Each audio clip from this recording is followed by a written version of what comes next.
Queridos irmãos, queridas irmãs, é uma alegria estarmos de novo no Momento Redenção. Que saudades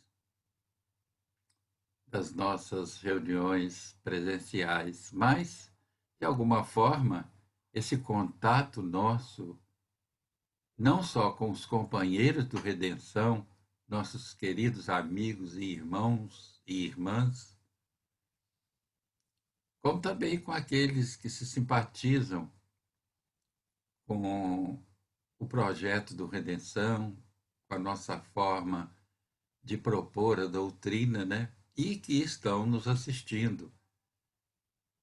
Que todos estejamos sob as bênçãos de Jesus e que Ele nos ajude, através dos nossos benfeitores espirituais, a trazer para nós, para vocês que nos assistem e para mim também, esclarecimentos que nos toquem o coração, nos toquem o entendimento e o coração.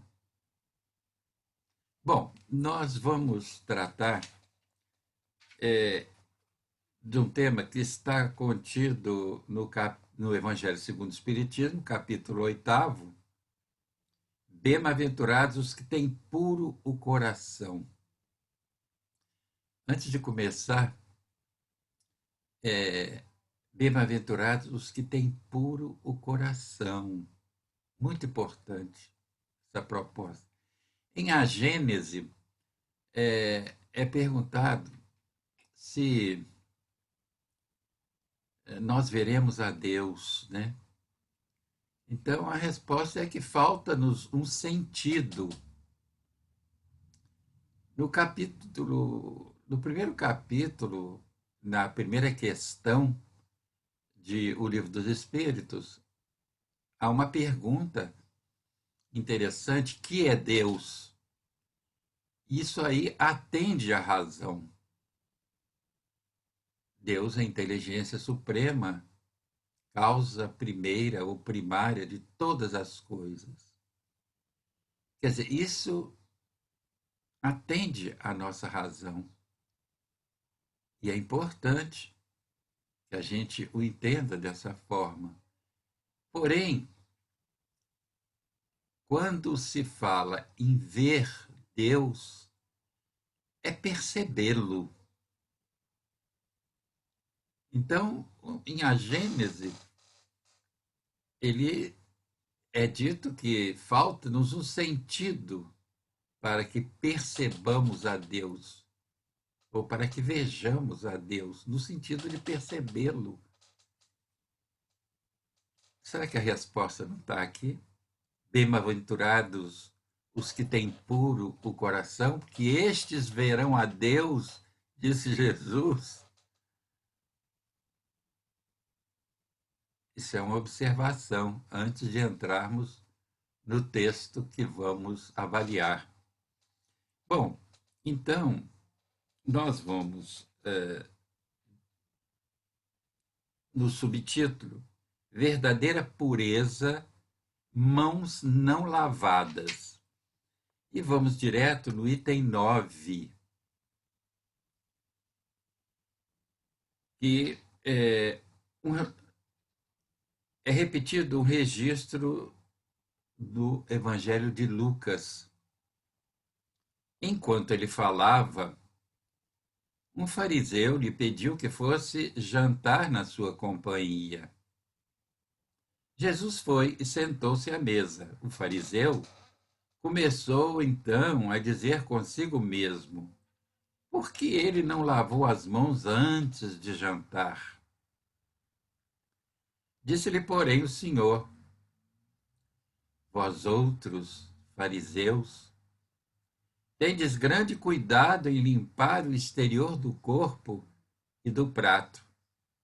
Entretanto, o interior dos vossos corações está cheio de rapinas e de iniquidades. Insensatos que sois! Aquele que fez o exterior não é o que também faz o interior? Isso eu acho de suma importância, porque é a questão de forma e fundo, forma e conteúdo. Se nós ficarmos na forma, não que lavar as mãos não seja uma coisa importante, é uma questão de higiene. No mundo físico, nós temos a higiene do corpo físico e temos a higiene mental, a higiene do coração também, né? Quando a gente começa a se libertar de quisilas, de sentimentos, ressentimentos, de mágoas, né? Mas ele diz que vós outros fariseus tende grande cuidado em limpar o exterior do corpo e do prato. Entretanto, o interior dos vossos corações está cheio de rapinas e de iniquidades. Então, é aquela questão que a gente sempre toca, e Kardec fala muito, que o Espiritismo é uma questão de fundo e não de forma. Não adianta nós estarmos muito preocupados em lavar as mãos. Agora, nessa época de pandemia, isso é imprescindível, né? Nessa época de pandemia, nós somos levados a lavar as mãos e muito bem várias várias vezes por dia. Isso é necessário. Mas aqui, no que tange a proposta de Jesus, em tempos fora da pandemia, né? Lavar as mãos é importante. A higiene do corpo físico é importante. Mas e a higiene do coração? Se não fazemos a higiene do coração, de nada adianta ficarmos aí só observando a forma e esquecendo o fundo. Bom, aí nós vamos para o item 10, que no caso do item 10 é uma explicação de Kardec, porque normalmente no Evangelho segundo o Espiritismo, em cada capítulo vem primeiro o, o, a palavra de Jesus, né? A proposta de Jesus, depois vem a explicação de Kardec e depois vem a instrução dos espíritos a respeito daquela proposta de Jesus, né? Quer dizer, primeiro vem a proposta genuína do Cristo. Aí depois vem Kardec falando sobre ela, que é o que vai acontecer aqui.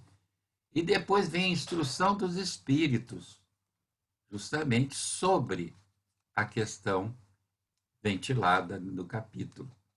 Bom, então nesse item 10 diz Kardec: os judeus haviam desprezado os verdadeiros mandamentos de Deus para se apegarem à prática dos regulamentos estabelecidos pelos homens e da rígida observação desses regulamentos. Faziam casos de consciência. Quer dizer, lavar as mãos é importante, claro, higiene do corpo, como eu já disse, mas fazer disso questão de consciência vai uma grande distância. O fundo, muito simples, acabara por desaparecer debaixo da complicação da forma. Quer dizer, vejam que eu disse, Kardec se preocupa com o fundo e não com a forma. E o fundo, qual é? É a limpeza do nosso coração. É a limpeza do nosso coração, que nós ainda estamos um pouco defasados. Falo isso para mim também. Quantas vezes eu me pego com certas dificuldades na área do sentimento? E você também. Porque nós estamos num mundo de expiações e provas. De vez em quando, as nossas próprias imperfeições se assomam. E elas querem fazer corpo. E a gente tenta resistir. E a gente vai tentar várias vezes. Porque, segundo a doutrina, a resistência ao arrastamento das nossas próprias más inclinações é virtude. Então, na medida em que nós resistimos ao arrastamento das nossas próprias más inclinações, nós estamos sendo virtuosos. Mas isso, às vezes, devido às circunstâncias, devido a uma série de coisas, às vezes nós nos deixamos levar. Aí depois vem o arrependimento, vem uma série de coisas que nos ajudam a reajustar o caminho, né? Então, ele continua Kardec, né? Como era mais fácil observar atos exteriores do que se reformar moralmente, lavar as mãos do que limpar o coração, os homens iludiram-se a si próprios, julgando-se quites para com Deus, por se conformarem com aquelas práticas, mantendo-se tais quais eram. Quer dizer, esse é o problema. É muito mais fácil lavar as mãos do que lavar o coração. Muito mais. E como às vezes a gente procura lavar, limpar o coração dos ressentimentos, das mágoas, e que a gente não está conseguindo o êxito que a gente esperava, né? Aí, de repente, a gente encontra uma situação em que a gente surge aí com sentimentos um pouco desagradáveis, né? Mas faz parte do nosso momento evolutivo. Nós não podemos, com isso, nos desanimar. Isso aí são acidentes de percurso que nos mostram onde nós estamos falhando, onde nós precisamos corrigir, onde nós precisamos nos corrigir. Agora, é muito mais fácil lavar as mãos do que corrigir as dificuldades que trazemos, né? Então, ele continua dizendo: esta é a razão de haver dito o profeta: é em vão que esse povo me honra com os lábios, ensinando máximas e ordenações humanas. Quer dizer, ele disse que é em vão que esse povo me honra com os lábios, porque é coisa exterior, não é coisa com o coração. Lavar as mãos tem a sua importância. Na época de pandemia é imprescindível, necessário. Agora, e o coração? Como é que fica? Por isso que, às vezes, muitos ficam receosos de assumir a doutrina, porque a doutrina fala muito dessa questão, né? Aí, da nossa transformação moral. Aí continua Kardec. Assim também aconteceu com a doutrina moral do Cristo, que acabou sendo relegada a segundo plano, o que tem levado muitos cristãos, a exemplo dos antigos judeus, a considerarem mais garantida a salvação por meio das práticas exteriores do que pelas da moral. É a estas adições feitas pelos homens à lei de Deus que Jesus faz alusão quando diz: toda árvore que meu Pai celestial não plantou será arrancada. Então, essas práticas exteriores não são de ordenação divina. Continua Kardec. O objetivo da religião é conduzir o homem a Deus. Ora, o homem só chega a Deus quando se torna perfeito. Logo, toda religião que não torna melhor o homem não alcança o objetivo, seu objetivo. Toda aquela em que o homem julga que apoiar-se para fazer o mal, toda aquela em que o homem julgue apoiar-se para fazer o mal, ou é falsa ou está falseando em seu princípio. Tal é o resultado de todas as religiões em que a forma supera o fundo. Vamos aqui falar novamente na questão da forma e do fundo. Quer dizer, a proposta do Espiritismo diz respeito ao fundo, ao conteúdo, e não à formalidade.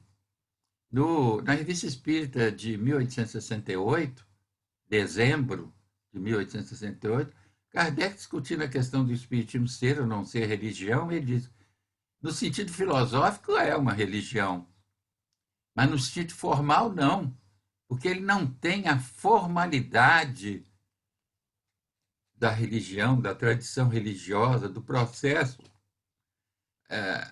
religioso. Ele não tem um formato, e muitos espíritas querem impingir à prática espírita, à prática na casa espírita, certos formatos procedentes até de outras crenças.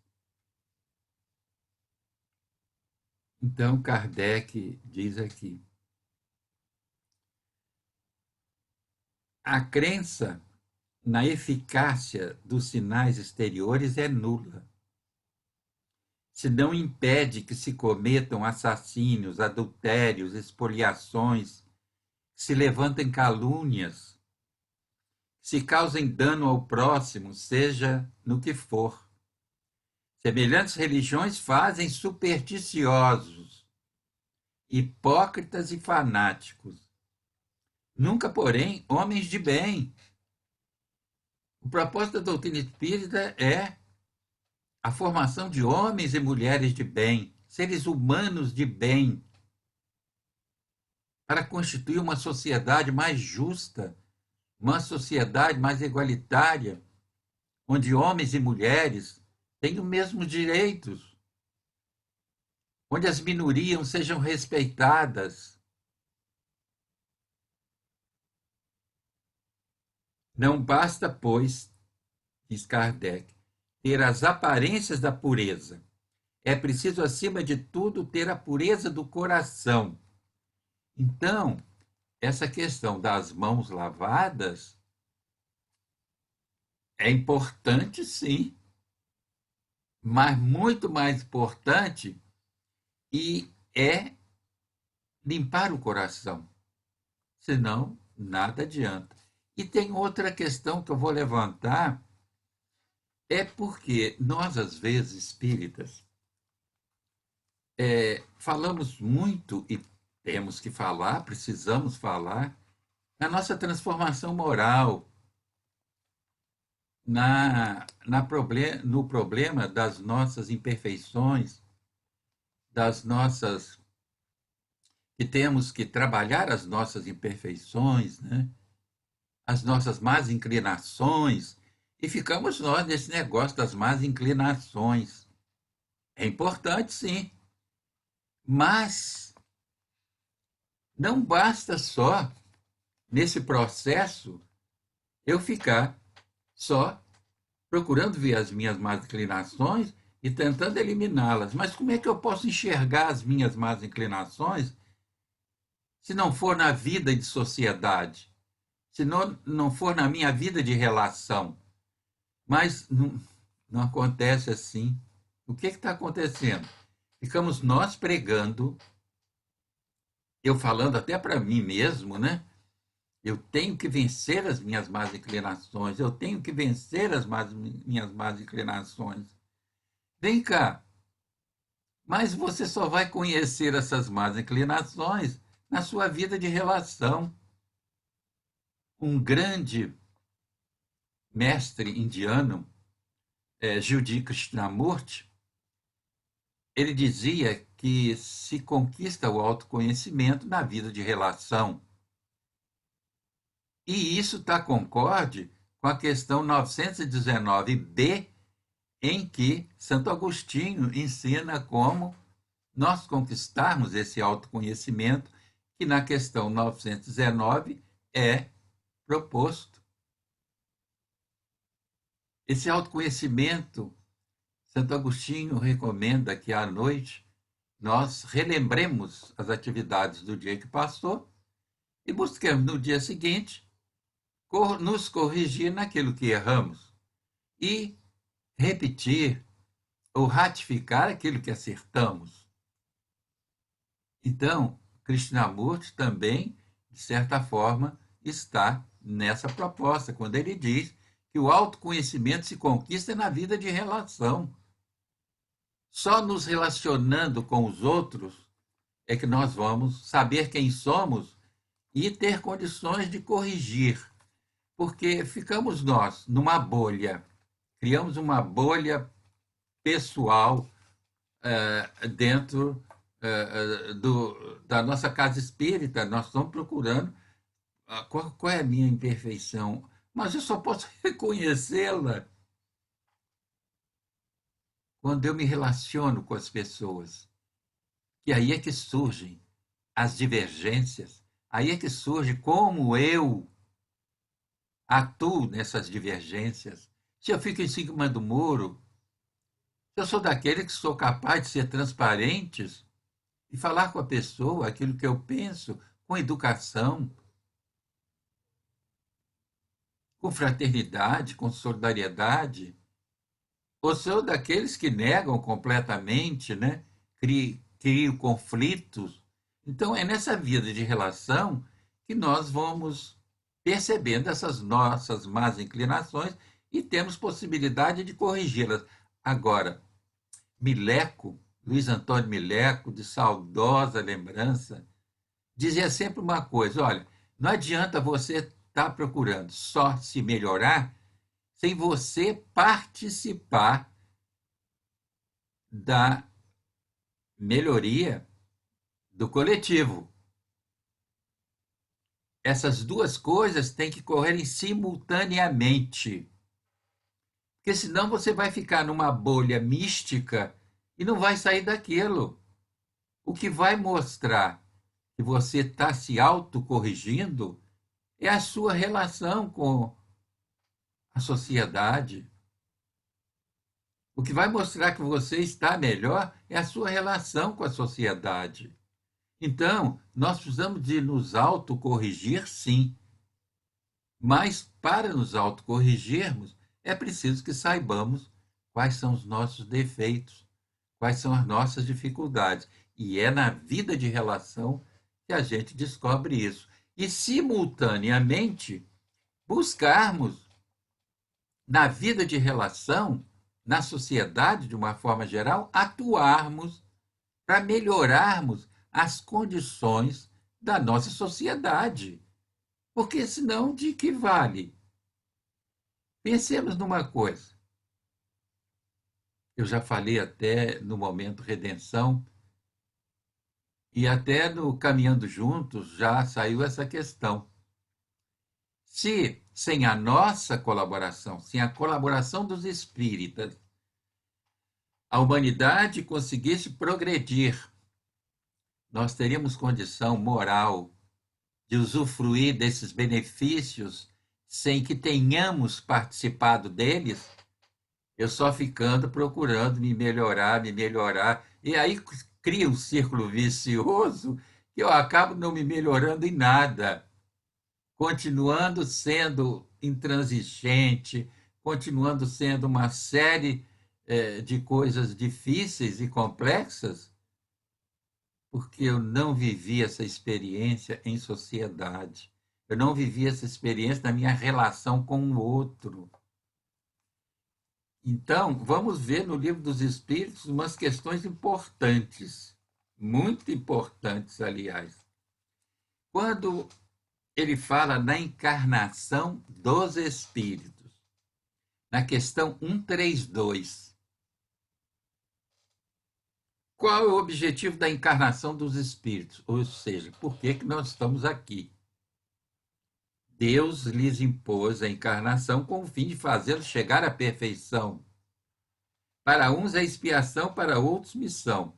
Mas para alcançar essa perfeição, tem que sofrer todas as vicissitudes da existência corpórea. Nisso é que consiste a expiação. A encarnação tem ainda outra finalidade: a de pôr o espírito em condições de cumprir sua parte na obra da criação. Quer dizer, nós temos que cumprir, aqui está dito claramente, nós temos que cumprir a nossa parte na obra da criação. Não é só ficar pensando que, no fundo, acaba se tornando uma proposta egoísta. Eu só quero me melhorar, mas não quero ajudar na melhoria do meio onde eu atuo, sobre vários aspectos. Mas não é isso que diz a doutrina. Nós estamos vendo aqui, na questão 132, ele dizer que a encarnação tem ainda outra finalidade: a de pôr o espírito em condições de cumprir sua parte na obra da criação. E tem outra questão muito importante também. Aliás, a questão 573. Essa questão, meus amigos, eu gosto até de fazer uma parte, porque a troca de ideias é muito importante. Principalmente a troca de ideias com pessoas que te dão um retorno de cultura espírita, de amor, de compreensão grande.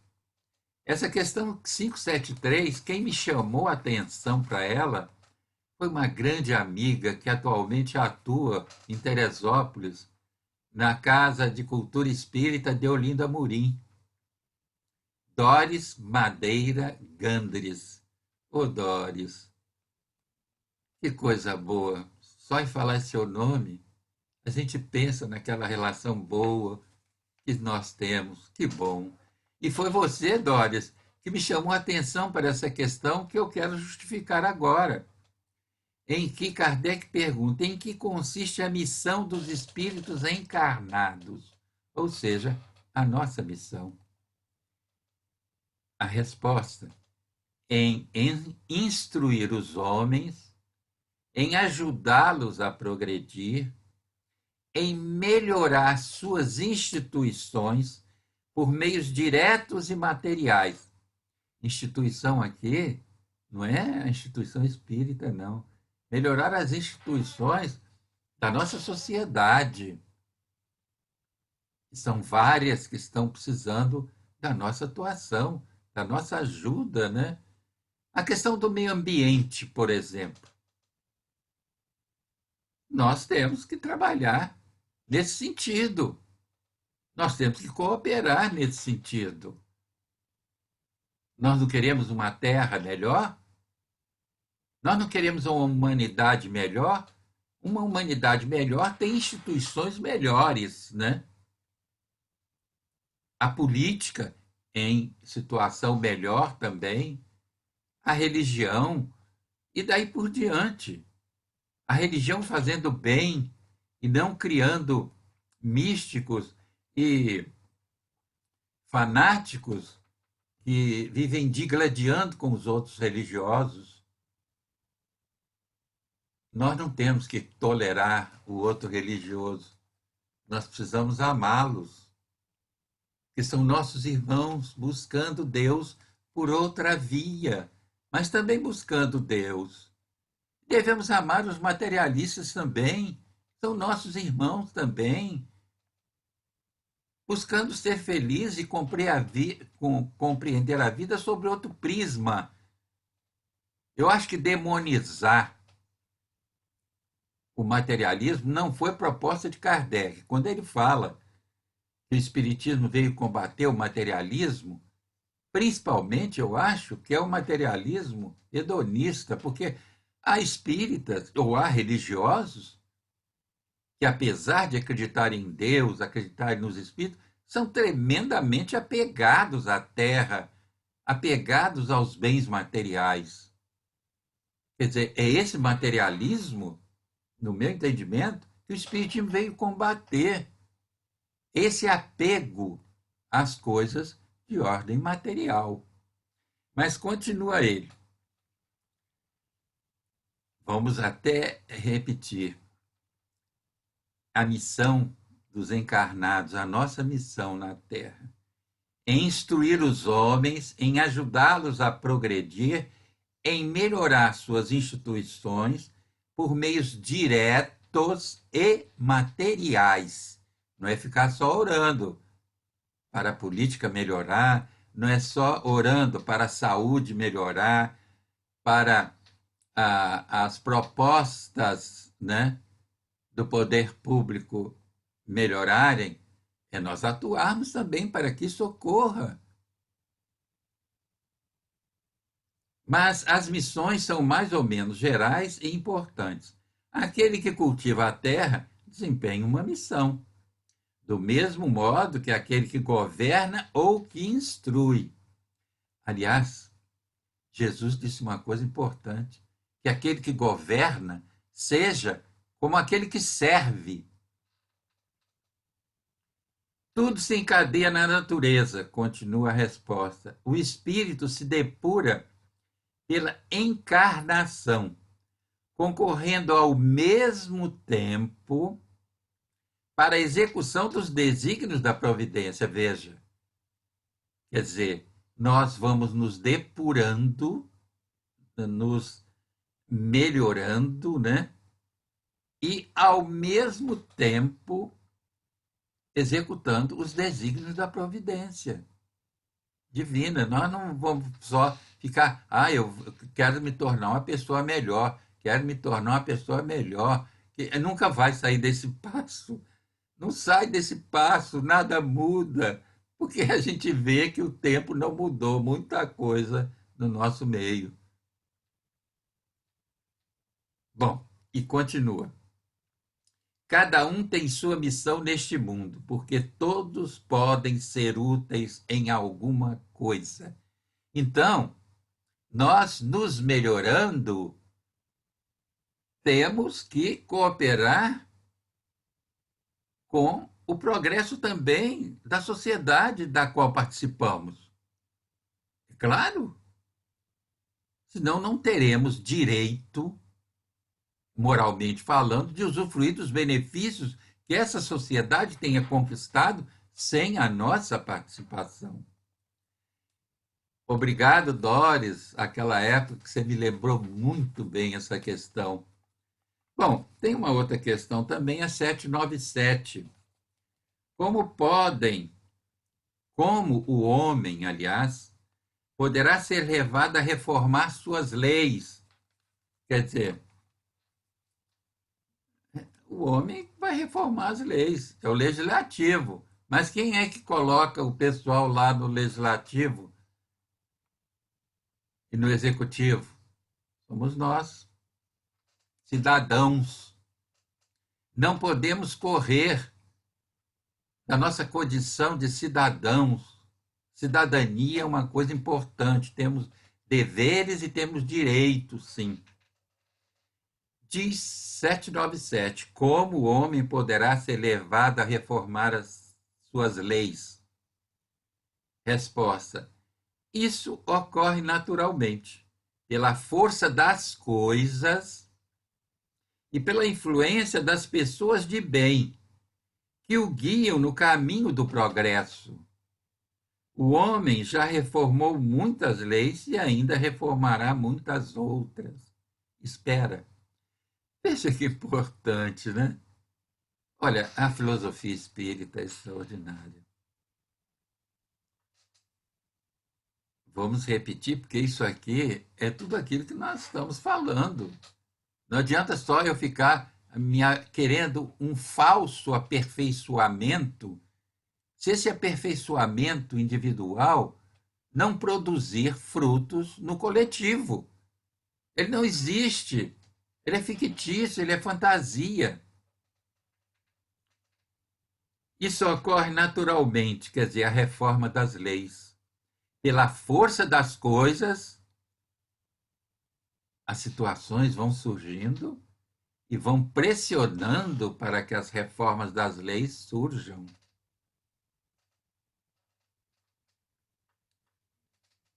Então, ele diz que pela força das coisas e pela influência das pessoas de bem, que o guiam no caminho do progresso. Ora, o Espiritismo não tem o objetivo de formar pessoas de bem? E essas pessoas de bem ficarão só com enfeite, como enfeite, pessoas de, eu sou pessoa de bem. Não, ela vai mostrar que ela é pessoa de bem na sua atuação na sociedade. É claro, não há outra saída. O homem já reformou muitas leis, muitas, e ainda reformará muitas outras, espera.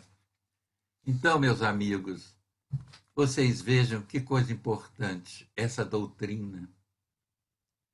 Nós começamos falando no Evangelho sobre as mãos, né? Sobre lavar as mãos, e em época de pandemia temos que fazê-lo várias vezes por dia e lavar bem lavada. Agora, em tempos normais, Jesus está falando em tempo, não está falando em tempo de pandemia, porque a preocupação em lavar as mãos é muito maior do que a preocupação em lavar o coração, em limpar o coração. É o que Kardec diz e que eu sempre repito: o Espiritismo é uma questão de fundo e não de forma. Meus irmãos, vamos continuar fazendo a higiene do nosso corpo físico, mas vamos fazer higiene também dos nossos sentimentos, dos nossos pensamentos, daquilo que ainda trazemos de difícil, que todos nós trazemos, meus irmãos. Não se iludam, não queiram perfeição na terra. Nós, como espíritas e componentes do Grupo Espírita Redenção, estamos fazendo o que melhor podemos para divulgar, para estudar e praticar o Espiritismo. O melhor que podemos, mas perfeição não existe na Terra. Agora, o que nós achamos que ficou engasgado aí, a tal da reforma íntima, né? Vamos fazer a reforma íntima. Vamos lá, reforma íntima, todo mundo. Isso passou até ser um chicote na mão de determinadas pessoas. Começaram a usar isso para exigir do espírita a sua transformação repentina, o que não é possível. Vamos nos transformar, mas essa nossa transformação, ela vai aparecer nos frutos que apresentarmos quando estivermos reformando as nossas instituições, como falou a questão 573 do Livro dos Espíritos. Quando estivermos trabalhando por um mundo melhor, por um mundo sem feminicídio, e que nós tenhamos coragem de falar isso na casa espírita, um mundo sem intolerância religiosa. Que é isso? Eu não tenho nem que tolerar outra religião, eu tenho que aceitá-los. São irmãos que estão buscando Deus por outros caminhos. As minorias, ajudar essas minorias que sofrem muito. E vejamos aí nas condições dessa pandemia, né? Quanto sofrimento, quanta dificuldade, né? Nós observamos aí nessa pandemia. Então, que nós possamos estar ativos e atentos a tudo isso, meus irmãos, para que possamos crescer, mas crescer de dentro para fora, e não numa forma que não produz obras. Aliás, a fé sem obras, né? Que fé é essa? A fé em que eu me melhoro, melhoro a minha família e acabou? Isso não existe. Nós temos que cooperar com essa humanidade que está aí, meus irmãos. Cooperando primeiro, sim, na nossa família, no nosso grupo espírita, no nosso ambiente profissional e na sociedade, sim, colaborando para, para o surgimento de uma sociedade mais justa, em que haja igualdade de direitos entre homens e mulheres, porque está na nossa doutrina, inclusive.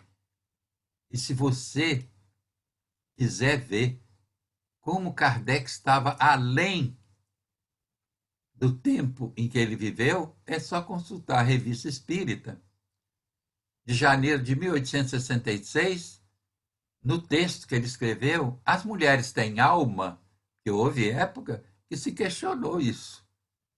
E ele aí fala, com base na doutrina, ele fala sobre a emancipação legal da mulher. Ora, meus irmãos, nós estamos discutindo isso até hoje. Olha como esse homem, naquela ocasião, estava muito além do seu tempo. Falou num assunto que nós estamos discutindo. E nesse mesmo texto, quase no final, ele tange, para quem sabe ler nas entrelinhas, ele tange a questão da transexualidade, coisa que jamais se pensaria naquela época. Mas ele nem ele tange somente a questão, mas deixa aí um caminho a ser percorrido pela ciência, pela psicologia, pela psiquiatria, né? E hoje nós vemos a psicologia e a psiquiatria e a Organização Mundial da Saúde tirando a homossexualidade, acabando com a palavra homossexualismo, que significa doença, e colocando a homossexualidade, que é condição de. Meus irmãos, vamos apreciar nossa doutrina, mas vamos vivenciá-la, buscando corrigir-nos naquilo que estamos falhando, mas ao mesmo tempo, simultaneamente, colaborando com aqueles que estão à nossa volta e com a sociedade, de uma forma geral, que nós usufruímos como cidadãos dos benefícios de uma sociedade bem organizada. Então, nós temos que ajudar para que a nossa sociedade brasileira seja bem organizada, porque senão não teríamos direito de usufruir desses benefícios, moralmente falando. Que Jesus nos acolha no seu amor, meus irmãos. Muita paz para todos vocês. Que a paz surja em nossos corações e em nossas consciências. E vamos continuar aprendendo, servindo. Porque aprender a servir é muito importante para a nossa renovação e transformação moral. Muito obrigado a todos e até uma próxima vez.